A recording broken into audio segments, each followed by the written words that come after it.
Hi, I'm Chelsea. I am Sarah, and let's talk death over drinks.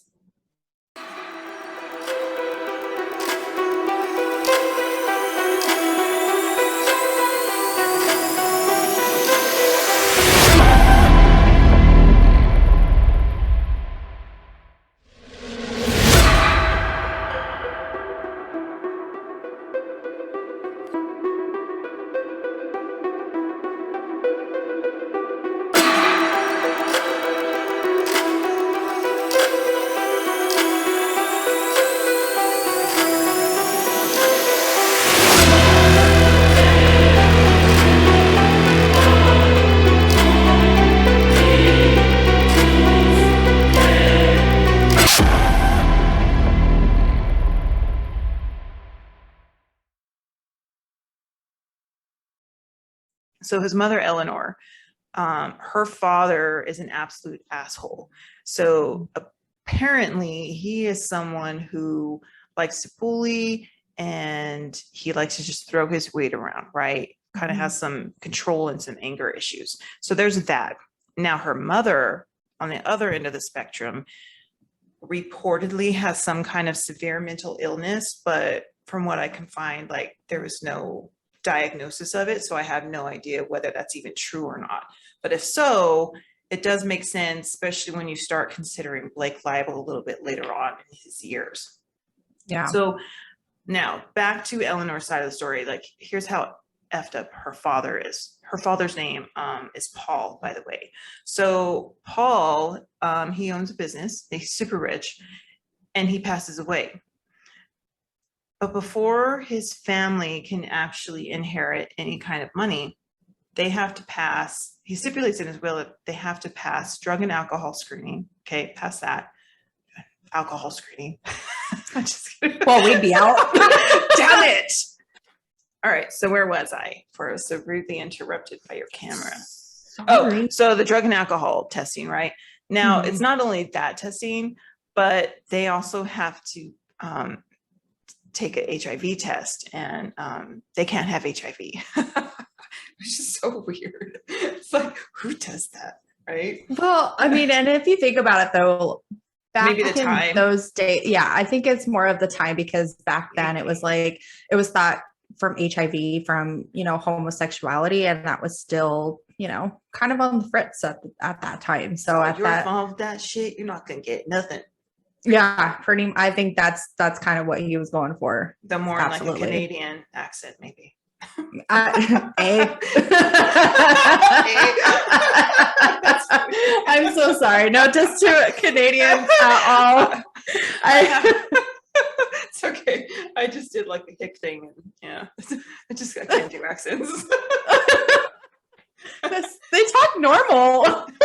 Well, to us, it's normal, right?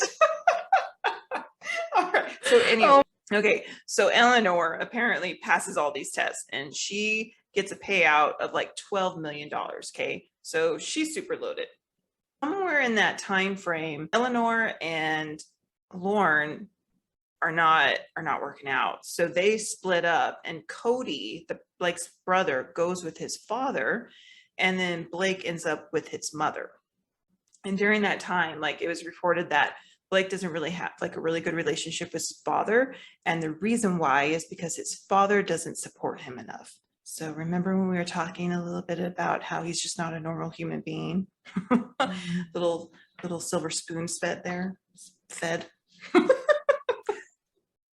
So this was interesting too. So Paul, being the little jerk that he was, he wrote Cody out of the will. So, and I don't know if it's because Cody chose to go with his father, but Cody is totally written out, and he in his will he had mentioned that it's not because I don't love you, but it's because I believe your father can take care of you. So Cody doesn't get shit.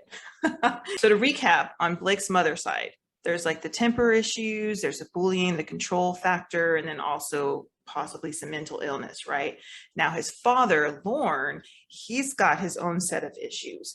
He has, to me, it seems like he has like this flamboyant side of him that wants to flaunt all of his money and he's a bit of a predator to me too, because this guy's old and he likes to have like some 20-year-old, pretty little 20-year-old by his side.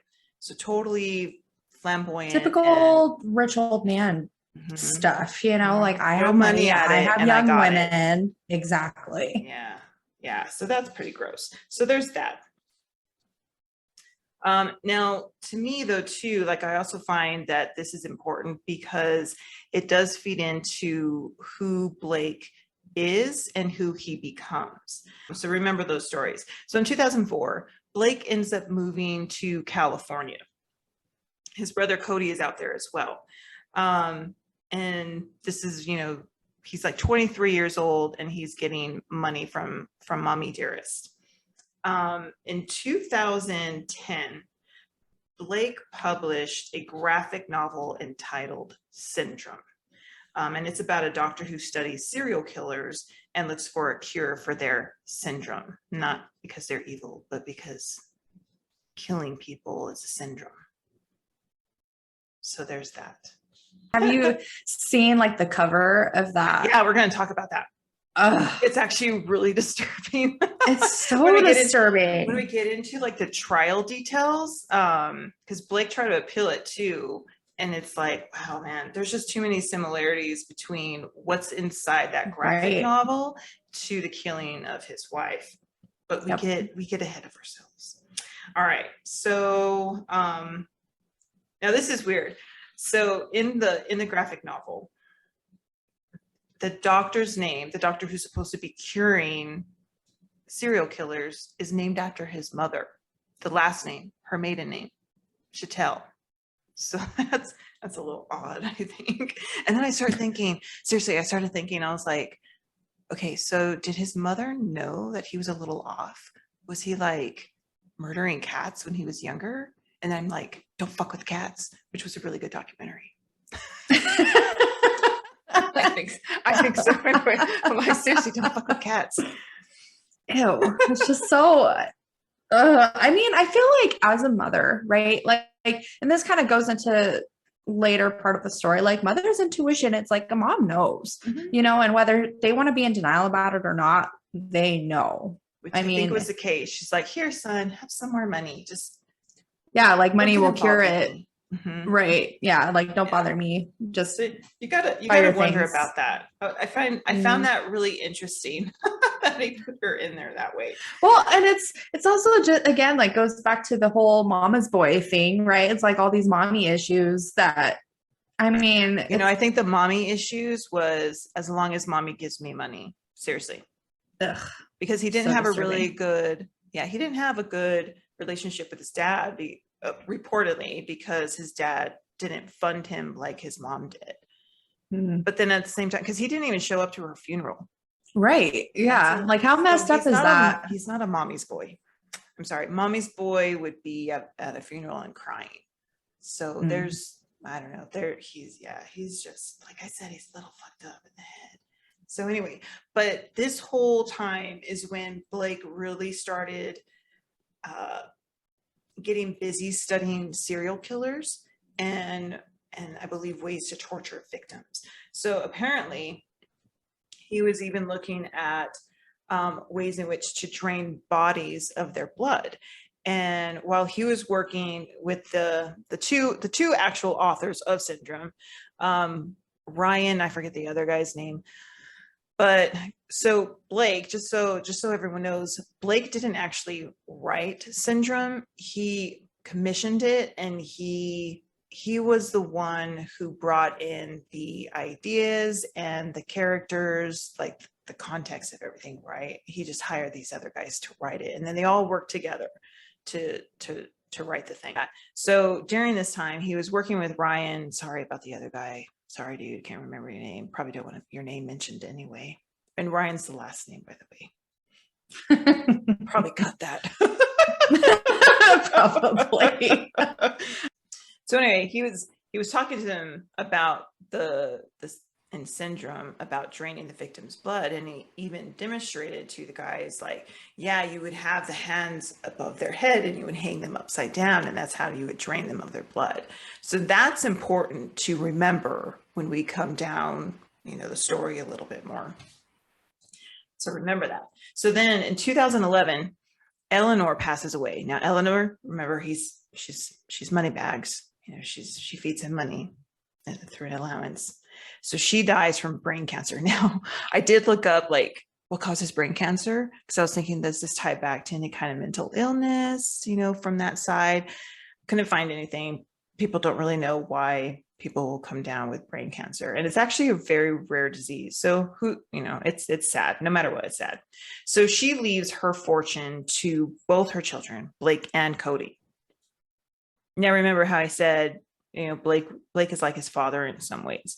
So Blake gets money, and he has no idea how to manage the shit. He blows through a very large millions of dollars inheritance within just a couple of years. So he flaunts it. So it seems like he tries to buy his way with women, because he's always dating someone very pretty, like a formal model or something like that, right? Mm-hmm. So he's blowing through money very quickly. And he's also it seems like he's trying to buy his way into Hollywood too, because he has like this dream of either becoming like a director, screenwriter, I don't know, but he wants to make it big in Hollywood, right? And the problem is his shit sucks, like really bad, which we're not going to talk about that. Saw a little bit, little clips of it, and I was like, oh my word. I mean, like, even so, I was totally trying to find things to watch regarding him, and I had searched through because I have one of those controllers where you just speak Blake Leibel, right, and it pops up stuff that comes up, and it came up as that movie that he made, Bald or whatever. Yeah. Okay, do you notice what that looks like on the cover? Like, you have this old bald guy, or he looks old, and guess what's around him? A bunch of little pretty girls in bikinis. Yeah, I mean, it's just trash. I mean, you could even tell that just by watching, the trailer. I'm like, all right, clearly, I mean, that's all he was money. He never did. He tried. Do anything. He tried. I mean, he tried, but it definitely didn't get him very far. And by looking at like the interview, for his, like one of his comic books, oh my he just looks like a creeper.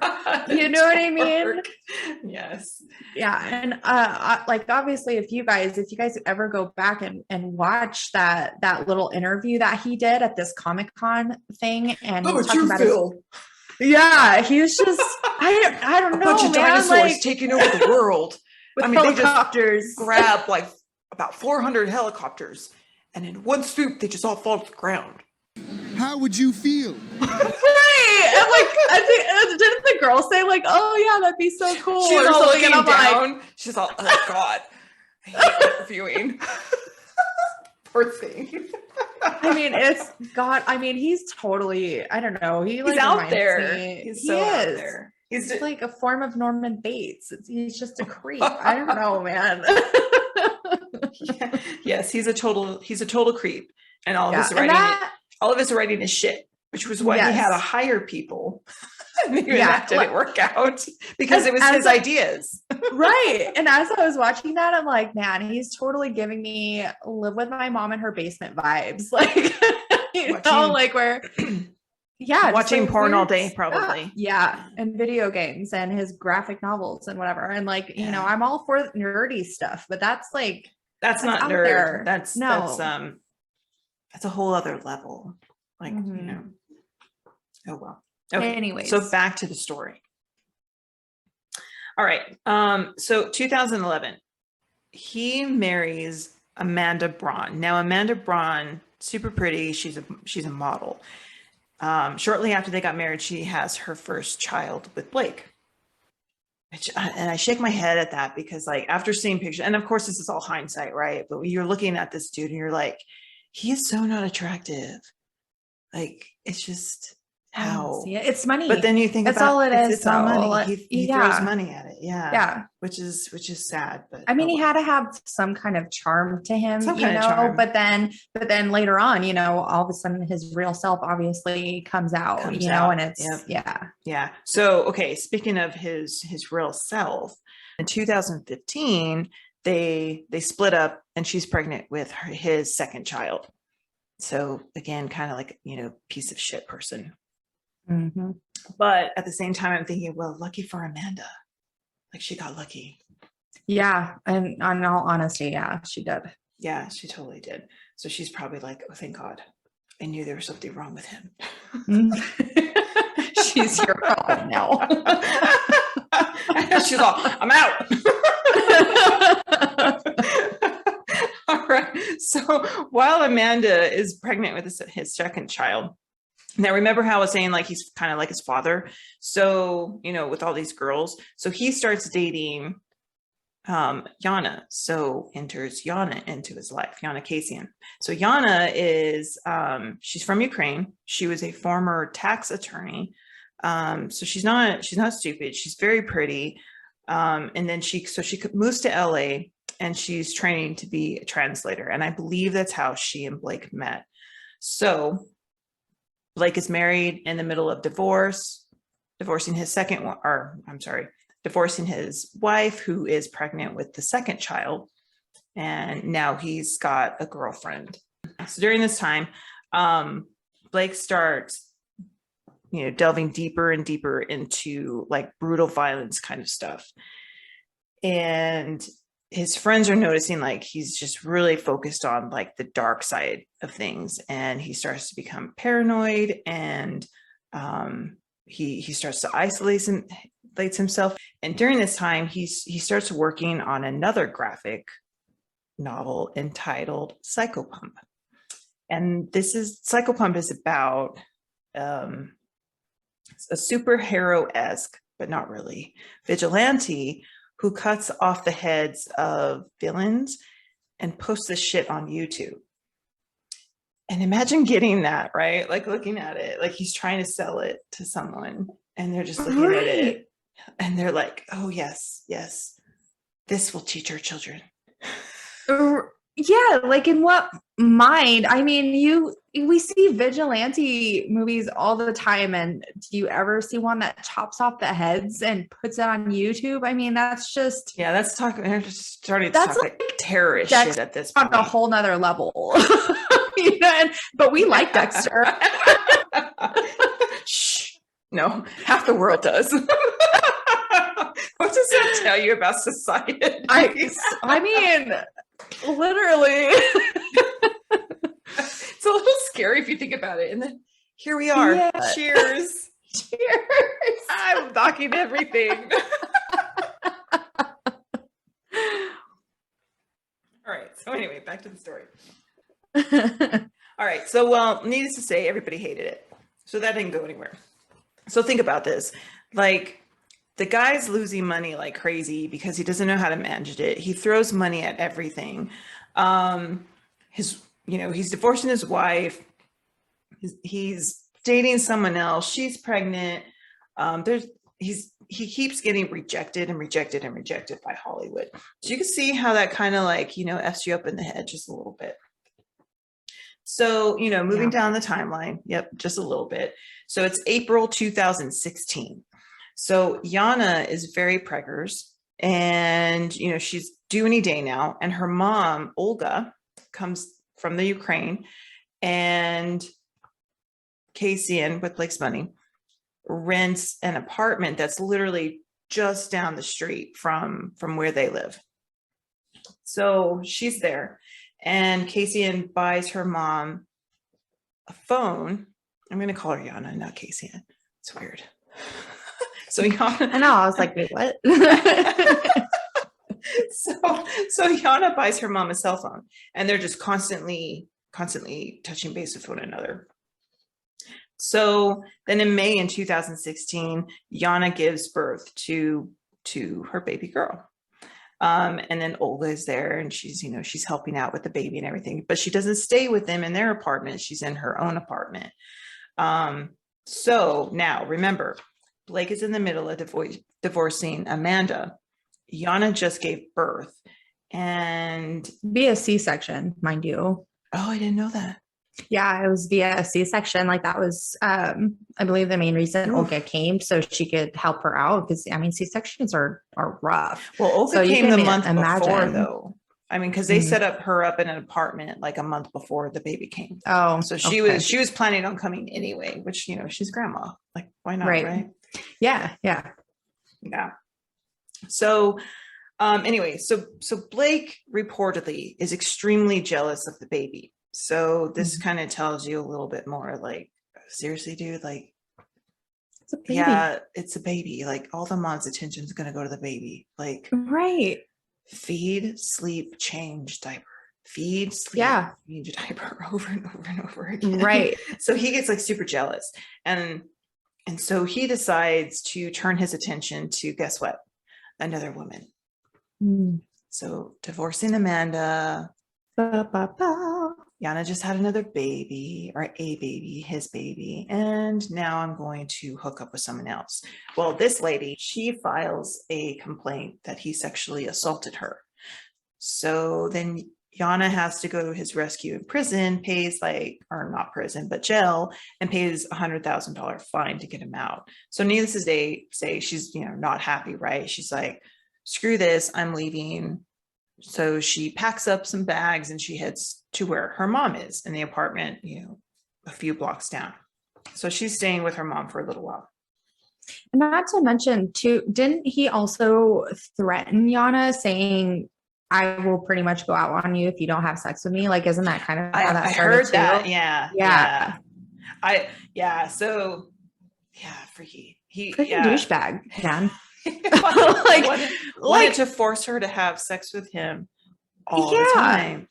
Yeah, and not to mention she just had a kid via C-section. Like, and this is even, well, you know, not even via C-section. Like, even if she just had a normal birth. Well, that's like, what I'm saying. Sorry, like after 6 heal. weeks, yeah, like the doctors don't even release you to have sex at least 6 weeks after the fact. Like, you know, you just had a child. That shit hurts. Like, what the frick? Yeah. That man doesn't care. No, he doesn't. He's a freaking sick and twisted psychopath. Yes, he is. Anyway, but sorry. She didn't moving quite on. know that. She didn't quite know that just yet. Which no, you know, no. Well, yeah.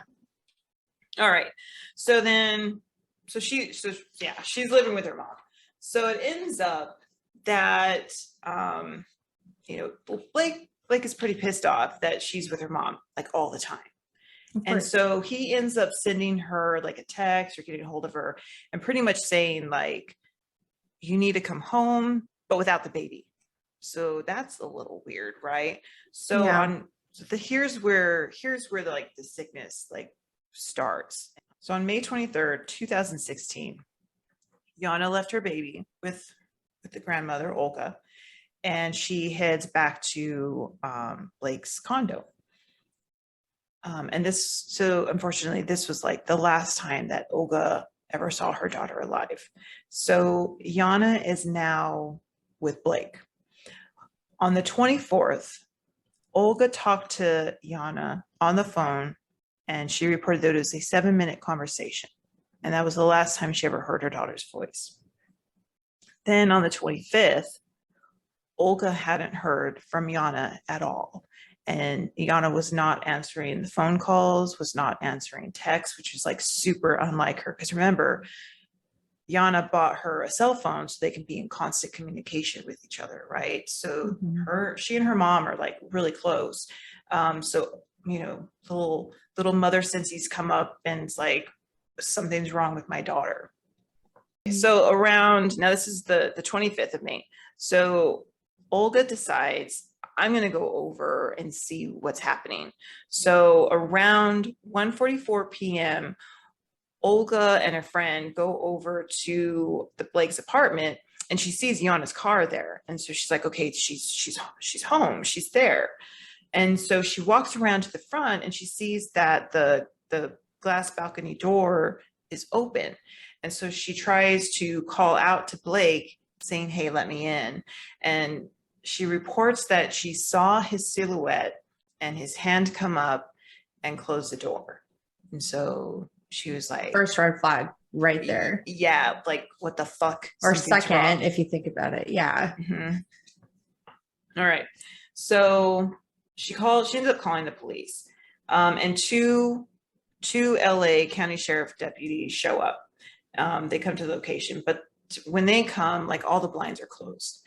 And so they can't see anyone inside. So one of the deputies tries to knock on the door, but he doesn't receive a response and he doesn't hear anything inside. Both deputies tried to call Blake and they left him like voicemails, but of course, Blake didn't answer. He's not going to call them back. So about 2 hours later, they don't have anything that says I need to enter the apartment. So they leave. So on May 26th, Olga desperately tries to contact her daughter to no avail. So around 3 a.m., and this is like super sad. So Olga sends a text to Iana's phone in Russian asking her, "Are you alive, my daughter?" So that's like, oh God, like you think about that. She already knows, like she already has a bad feeling. Mm-hmm. Yeah. So she's just, at this point, she's just desperate to know, like, what's going on? Is my daughter okay? Is she still alive? Because she knows, like, Blake's holding her in there. Something's wrong. Right. Yeah. And she just needs to get the attention of the police. She calls the police, and this time, Micah Johnson, a deputy, arrives, and he attempts to knock on the door. No one answer. He attempts to call Blake on a cell phone. No answer. So this time, he's like, all right, we need to check on these people, right? So he goes and obtains the key to the apartment. He waits for backup, and once backup arrives, he uses the key to open the door. But the safety latch is engaged, so they can't enter, right? So then his partner, or the other deputy that was with him, his name's Todd Moore. So he calls up their sergeant about the situation, and the sergeant gives him okay to enter the apartment. So they kick down the door and they enter. And as the deputies enter, the apartment is just completely dark and they can't really see anyone. So they're going around, they're checking, right? They're checking the living room, the dining room, no one's there. They get to the hallway and there's a door and the door's locked. And so the deputies try to force entry, but then they discovered that there's a mattress propped up against the door, and so it's hard to open. So after a while, the deputies finally move the mattress and they're able to go into the hallway. So they check the guest bedroom and the bathroom, don't see anybody. And so they walk down the hallway a little bit more, and then they notice that the bedroom door, the master bedroom, is closed. They announce their presence at the bedroom door, and this time Blake calls out, and it's still very dark, so they haven't seen anything yet. But Blake is in the bedroom, and he's saying that he doesn't want to come out because he's afraid that they're going to beat him. So the deputies say, "No, we're not here to beat you. We just want to check on Iana and make sure that she's okay." And so now Blake tells them that no, she's fine. She's at Cedars-Sinai Hospital, and he even provided them a hospital room and a bed number. So, right. So anyway, so Blake is just refusing to come out of the bedroom. The only way he's saying that he will is if his friend Stephen Green is there, who he also refers to as his father, which I think there's probably like a whole other story there. But it wasn't in the testimony of the court, so I have no idea. So Green ends up arriving at the apartment, and only then did Blake come out.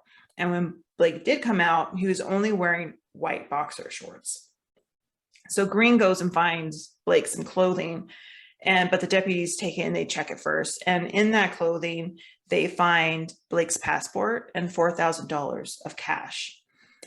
So needless to say, they probably took that shit and was like, yeah, you're not going to have that. Yeah. I mean, that's like evidence right there. He was already planning to flee the Fleeing, scene, and doing yeah, something. absolutely. Right. Mhm. Yeah, that's what I think too. So the deputies then proceeded to enter the bedroom. Now, at this point, one of them screams, "She's on the bed." And then starts the whole horrific scene of what happened to Iana Kasian. So Deputy Moore saw Kasian's body on the bed. She was naked, lying on a clean sheet and covered with a red Mickey Mouse blanket over a blue polka dotted blanket.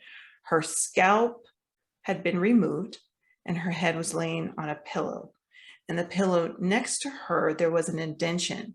So they didn't expand on that in the court documents, but I guess I kind of look at that as like Blake, like laying down right beside her. Like, Right. little, Yeah. It's little, like a sick and twisted, like fetish almost. Mhm. Like that's what it sounds like to me. It totally I mean, does. Yeah. So needless to say, Moore ordered everybody out of the room and he called in the paramedics. And at 1:02 p.m., they announced Iana dead. So now, I'm sorry, it's Iana, so I say Iana, but yes, I know it's Yana. It's like, gosh, it's just I see the I. So Yana, okay. So the paramedics come in, and at 1:02 p.m., they announce Yana dead. Now the investigation starts. So during the investigation, so here's where some really disturbing material comes in. So they found bloodstains and human flesh behind the bed. Bloodstains were on the wall near where Yana's head had been. A portion of her eyebrow was found on the floor near the bed, and there were bloodstains on the mattress of a second bed, a side table, and in other parts of the bedroom. The mattress that had been blocking the doorway, the one that the deputies had to like push away, also had bloodstains on it, including a very large bloodstain. There were oval-shaped bloodstains on the headboard of the bed in the guest bedroom. And it was found to be consistent with having been made from the top of Yana's scalped head. So a green paring knife, like one that you would find in the kitchen, was found with blood like on the part where the blade meets the handle. And that's believed to be the weapon that was used to cut and scalp her. So they also found in the trash, they found a clump of Yana's hair and a bloodstained razor. Warm water had been running in the bathtub of the master bedroom when the deputies had entered. And then later, bloodstains and hair could be seen in the tub and in the drain of the bathtub and sink, all tested positive for Yana's blood. And then the scene is not just there. So the guest bedroom, that other bed that we were talking about. So there, the tub, 2 towels, a pillowcase, the floor, the base of the drapes, all tested positive for blood. Now it extends even further. Testing also confirmed that there was blood present in the dining room, the hallway, guest bathroom, both bedrooms, and also in the kitchen garbage disposal. So, and at this point too, I mean, was it like when they found her body, wasn't she so pale? Like there wasn't really any blood at this point. I mean, yeah, so how could there be, Yeah. Especially because I mean, that whole apartment was, I mean, That- it just lit up. that you blood know? was everywhere. Yeah. Yeah, absolutely. So, I mean, That whole apartment was a crime scene, not just the yeah, master bedroom or the master bath, like that whole apartment. Which, when we'll talk about this a little bit later on, but you can tell there was a struggle for life there. And absolutely. I think Yeah. that was probably part of it too. So then, of course, as investigators do, they check dumpsters, right?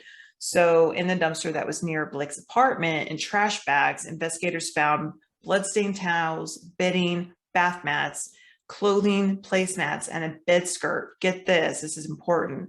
A bed skirt with bloody handprints, human tissue, and pieces of hair of Yana's scalped head and her ear. So now the bed skirt is really important. It's an important item for the case because the bed skirt had 2 bloody handprints on it, one of which was a handprint where the little finger was shorter than expected and seemed to be missing the top portion of the finger. It was later found, like when Blake was being processed, that his little finger, it was missing. The little top part of his finger is gone. So yeah, I hope she took that shit off. I have no idea, but I hope she took that shit off. And I hope it caused him some pain. So, but anyway. Seriously. I'm just saying. It gets worse. Okay. So the chief medical examiner, Dr. Jonathan Lucas, declared Iana's death to be caused from blood loss due to head trauma that cut and tore several arteries and veins. But it doesn't end there. So Iana's entire scalp had been removed from like her eyebrows all the way to like the hairline of the back of her head. And I think, like I remember reading, it was like 80% of her scalp is just completely gone. And then she also had a large portion of her skin removed from the right side of her face. The knife had been used to remove the scalp and skin. However, it was found that some tissue was manually torn away. Like, think about that for a second. Like that, when I first read that in the court documents, I was like, what the fuck?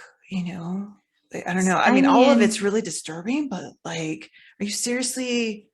I mean, he was flat out torturing her at this point. I mean, there's nothing, you know, like you hear stories of like surgeons or people just being very like intricate, right? Like very clean. No, like he like did, I mean, just imagine just ripping someone's skin apart, and skin isn't very hard to rip apart, you know. I just can't even imagine, you know. And who's to know? I mean, of course we will never know exactly what happened in that apartment during the time that she was alive, but you're painted a picture with all the details. Absolutely, exactly. And it's one of those cases where you have like a holy shit moment, and you realize like how disgusting and disturbed this guy was. Like, right. It's horrifying. It is absolutely horrifying. It is. And so, okay, so you bring up torture, right? So here's the whole deal with that. Yes, she was totally tortured. So Dr. Lucas also concluded that Iana was alive during the infliction of her injuries due to the amount of the inflammation found, as well as the amount of blood lost. And so it takes a beating heart to continuously like pump that blood, right, and to drain the body, but it's not all of it. So more than half of Iana's blood was drained from her body. Like you were just talking about how like pale she was on the bed as she was laying there. That's because half of the blood from her body, more than half, was drained. So remember earlier when I was talking about how Blake was busy studying serial killers and ways in which to drain blood from their victims' bodies by hanging them upside down with their arms above their heads. So apparently that's exactly what Blake did to Iana, and is one of the reasons why his graphic novel Syndrome, which depicted images of that, became part of the trial and his conviction. There are just like way too many similarities between the disturbing images and the content of the graphic novel to the crime scene and the death of Iana.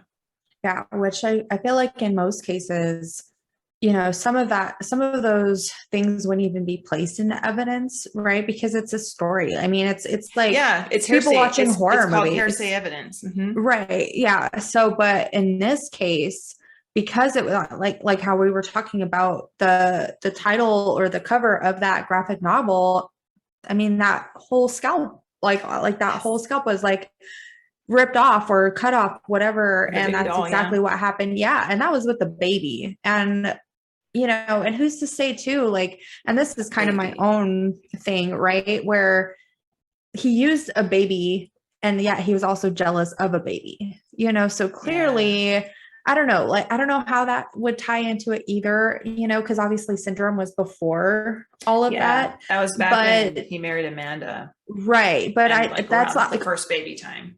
Yeah, absolutely. But it's also to say like how coincidental is that too? Yeah. But it just happened to be Iana in this situation where she was syndrome at this point. Like they were both playing parts in syndrome, and unfortunately Iana was the victim and didn't come out of it alive. Yeah, he obviously wanted to play out his fantasies that he depicted in syndrome. Yep. Yeah. Absolutely. Totally disturbing.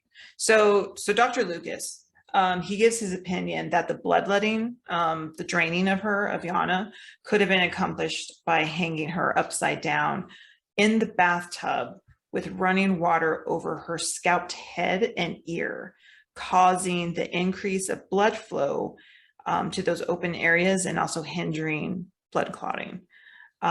So to support his opinion, Dr. Lucas found the presence of foam in Iana's nostrils, which is an indication of having been submerged in water for at least 30 minutes.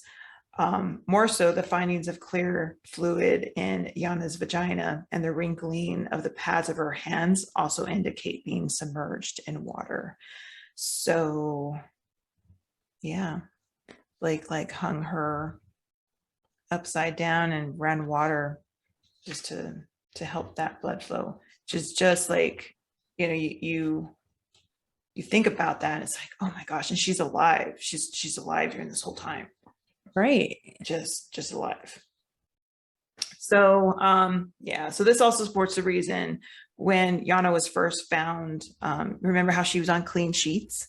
So this is why there was no blood found on the sheets. It demonstrated that she was washed and dead at the time of being placed there.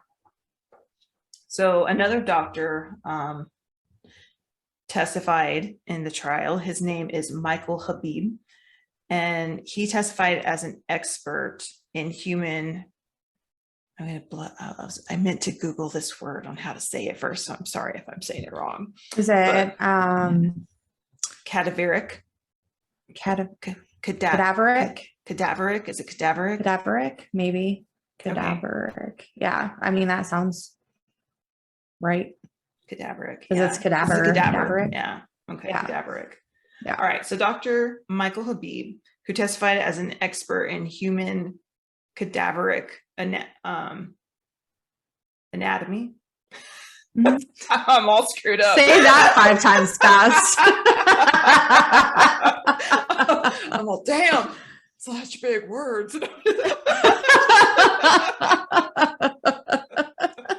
So Dr. Michael Habib, he testified as an expert in human cadaveric anatomy. Yes, say that. I can't even speak now. Say that slow 10 times faster. You can't even say that right. How much have you drank? Like 2 sips because I've been talking. Drink up. All right. So anyway. Okay. So he also confirmed during his testimony that Iana's injuries took place over a long stretch of time. So we were talking about the torture. It didn't happen all at once. So he testified that though scalping alone would be traumatic and painful, the victim of scalping wouldn't necessarily be in danger of an enormous amount of blood loss. So he indicated in his review of the different sorts of cuts and torn edges, her scalp had not been removed all at once. Instead, it was removed in numerous cuts and tears over time. He also concluded that bloodletting needed to have some gravitational assistance, such as inversion. So both doctors agree that, she had to be hanging upside down and drained of her blood in that way. Okay, so we were talking about, the whole crime scene and Iana putting up a damn fight. So here's the evidence behind that. So Dr. Lucas found defensive wounds on Iana's right arm as well as both hands. So she was obviously trying to block, the attack. Abrasions and bruising all over her body indicates that she struggled, tried to block Blake's attack, and fought back.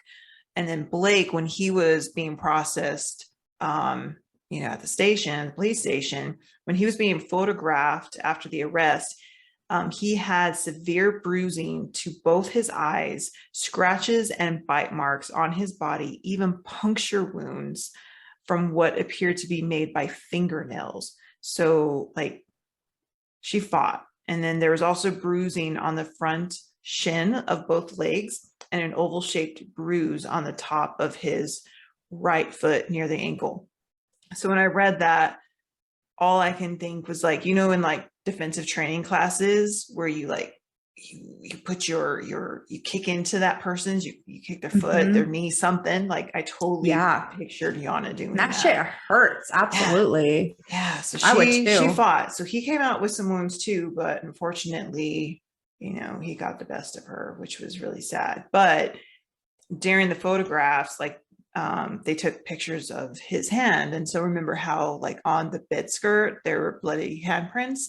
And one of those prints had like where the finger was shorter. So it was found that on his hand, part of his finger was missing. And so that became really important in the case against him. So Iana fought. She fought freaking hard, and like cheers to her for doing that. Like seriously. Absolutely. All right. So what happened to Blake? So Blake was charged and found guilty of 3 counts, and they were these charges. So murder, of course, aggravated mayhem. So like, do you know like what mayhem means in the law? Like, no, I know like the Allstate commercials, be protected from mayhem like me. Like, when I hear mayhem, like I totally think of that guy. I think of that. Yes, that guy. Oh my gosh, I love his those, commercials. yeah. They're the funniest shit, man. So anyway, so I looked it up, and so aggravated mayhem in California law is defined as intentionally causing someone a permanent disability or disfigurement, or to deprive the person of a limb, organ, or member of the body. So it's basically the maiming of another person, like mutilation, disfigurement, crippling, that kind of thing. So, I can see how that stuck. So murder, aggravated mayhem, and torture. So, and torture in California law, that's one of the most serious felonies in California law. So needless to say, he's now serving life in prison without the possibility of parole. And he was sentenced on June 26, 2018. But little fucker. So in April of 2020, Blake tried to appeal the court's judgment, contending that the court abused its discretion because it allowed to hear evidence of the graphic novel syndrome that was based upon his concepts and characters, but something that he didn't write himself. Remember how I was saying, like, he actually hired 2 other guys to write it, but it was his concepts. Like, he commissioned this graphic novel to be. Right. And so he was like, he fed them the ideas, and they all talked about it. Yeah, they all collaborated. They wrote it, but it was from the mind of Blake Leibel, the disturbed mind of Blake Leibel. So the court was like, yeah, the fuck ever, like, denied. Yeah, absolutely. Could you imagine? Any person in their right mind would deny that appeal. Like, are you freaking kidding But this me? goes again, like his freaking delusion, like this delusionment where. And you look at the fact that he showed no emotion during that sentence. Like, someone served me life in prison, even a year. I'm sorry, I'd be bawling my freaking eyes out, And granted, again, like, it just kind of goes back to like he I feel like he's almost like a sociopath in a way. Oh, totally. Right? How could you not be? Yeah. How could you not be? I would love it. Okay. There was a documentary, I want to say it was on HBO, but it was about, people with mental illness, like whether they were psychopaths or something. I forget the name of it. Shit. I'm going to have to look it up. I'll like pop it in the screen somehow. But it followed a doctor a psychiatrist to like study these individuals and like what happened in their childhood and how they became the way that they did. I would love for a documentary to be made on this guy's like Psyche. delusionment of himself. Yeah. Because he obviously holds himself at such a level where it's like, so psychopaths, like what's the definition? They have this grandiose sense of themselves, right? Like that's how I view him. That's why I don't know. He totally seems that way. Not empathetic. Just, I mean, that was part of syndrome too. Like, I mean, Dr. Chattel was supposed to cure them by making them feel empathy in some way. So it was almost like he was talking about himself. I don't feel this, and there has to be a cure. Yeah. And then if you think about it that way, it's like, was he asking for help in that sense? I don't know. And that's way deep, but yeah, that's a whole another layer. That's another 2 hours. But again, like going back to the fact of him smiling during the pictures that they took too. I mean, he was clearly beat up. And I don't know if you noticed, so like in his picture, like in his nose and like another bruise, I mean, it was already like turning yellow. So, he's had those for a little bit, even before he probably started like actually torturing her, because they were already starting to heal. Okay. Well, you think about it. They were in that apartment from, I think it was the evening of the 23rd. Yeah. And then it was the 26th, I believe, that her body was found. That was the whole point. Like, getting her there, and without the baby, like he knew what he was going to do at that point. Oh yeah. I mean, he had to have, because I mean, and then you think about, the first time the police showed up, when Olga was like, something's wrong with my daughter. Like, she's in there, like, go check on her. But they can't, because, whatever rules that they have certain, but it's like, she was alive at that time. And like, how sad, it's just so sad. Not that I'm blaming the police, because like, they have their rules, but it's like, shit, man.